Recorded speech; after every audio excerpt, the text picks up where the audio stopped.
የሁለቱን ቁርኝት የተመለከቱ ሰዎች ሳተርን በርሊን ውስጥ በነበረበት ጊዜ ሂትለር እያሉ ይጠሩት ነበር።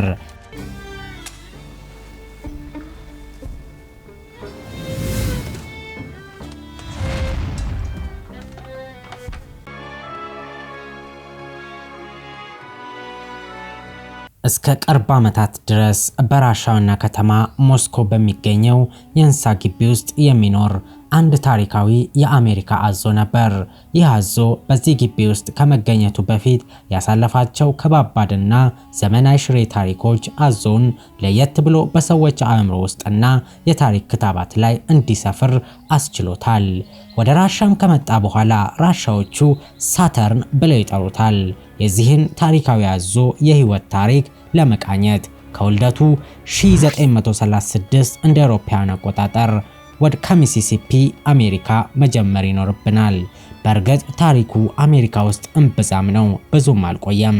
በቀጥታ ወደ ጀርመን ተወስዶ ጀርመን ውስጥም በርሊን በሚገኘው የእንስሳት ግቢ ውስጥ ሳተርን ህይወትን እንደ አዲስ መምራት ጀመረ። በጀርመን ቆይታው ግን ታሪክ የማይረሳው አንድ ነገር ተፈጠረ። የዚያን ጊዜ የጀርመን መሪ የነበረው በአሁኑ ጊዜ ስሙ ለጭካኔና እርኩሰት ምሳሌ ሆነው አዶልፍ ሂትለር ነበር። በእርግጥም የሱን አገዛዝ ስርዓት ያዩም ሆነ የሰሙ ሰውየው ለ6 ሚሊዮን አይሁዶች መጨፍጨፍ ዋነኛ መሪ መሆኑን የተረዱ እሱ ለሰዎች የምትራራ አንዳችም ርህራሄ የሌለው መሆኑን የተገነዘቡ ሁሉ ግራ የሚያጋባ ቢሆንም አዶልፍ ሂትለር በርሊን ውስጥ የሚገኘውን የእንስሳት ግቢ መጎብኘት ያስደስተው ነበር። በተለይም ከሁሉም እንስሳት መካከል እጅግ የሚያስደስተው ሳተርንን መጎብኘት ነበር።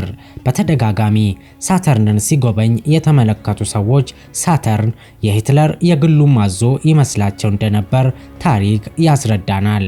በዚህም የሁለቱን ቁርኝት የተመለከቱ ሰዎች ሳተርን በርሊን ውስጥ በነበረበት ጊዜ ሂትለር እያሉ ይጠሩት ነበር። በእርግጥም የሁለቱ ቁርኝት የሁለተኛውን የዓለም ጦርነት መሻገር አልቻለም ነበር። ምክንያቱም ኖቬምበር 1943 እንደ አውሮፓውያን አቆጣጠር የበርሊን የእንስሳት ግቢ በቦምብ ይጋያል።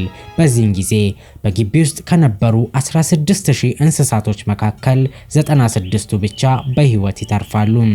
ከተረፉት ውስጥ በሚገርም ሁኔታ ሳተርን አንዱ ነበር። ብዙም አልቆየም፣ የበርሊኑ የእንስሳት ግቢ በብሪቲሾች ቁጥጥር ስር ይወድቃል።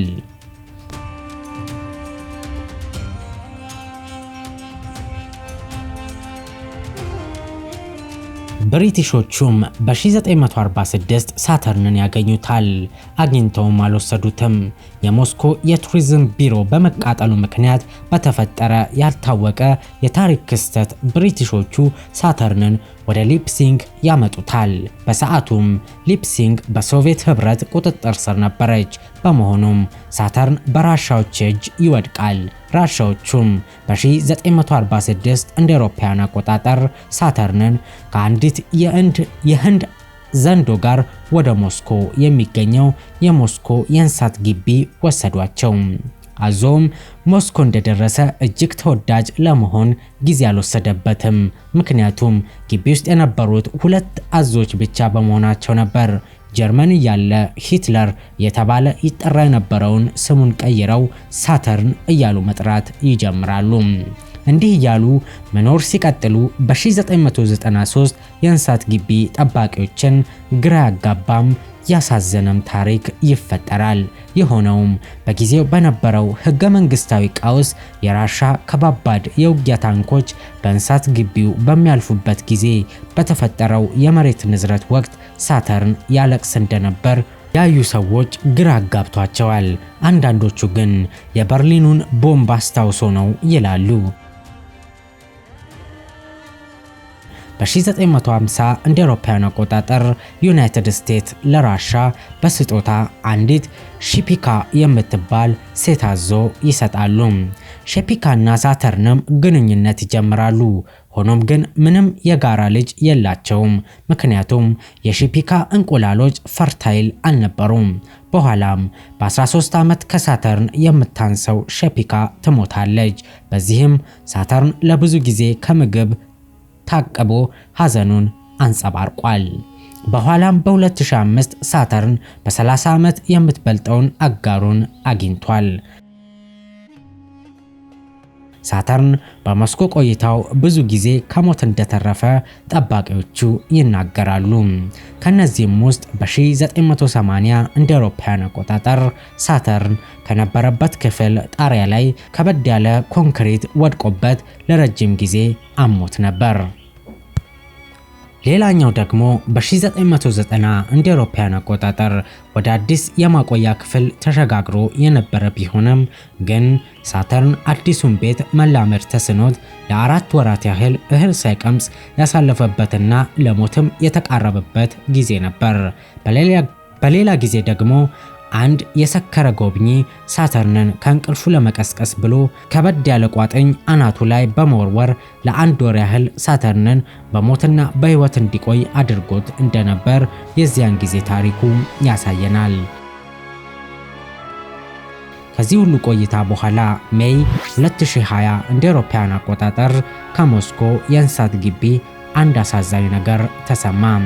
እጅግ አስደናቂ ታሪክን ያሳለፈው ሳተርን በ84 ዓመቱ መሞቱ ተነገረ። ምንም እንኳን የሚሲሲፒ አዞዎች አማካይ ዕድሜ ከ30 እስከ 50 ዓመታት ቢሆንም ሳተርን ግን በ84 ዓመታት እችን ምድር ላይ መኖር ችሎ ነበር። ምናልባትም አንዳንዶቹ ሳተርን የምድራችን ዕድሜ ጠገብ አዞ እንደሚሆንም መላምታቸውን ያስቀምጣሉ።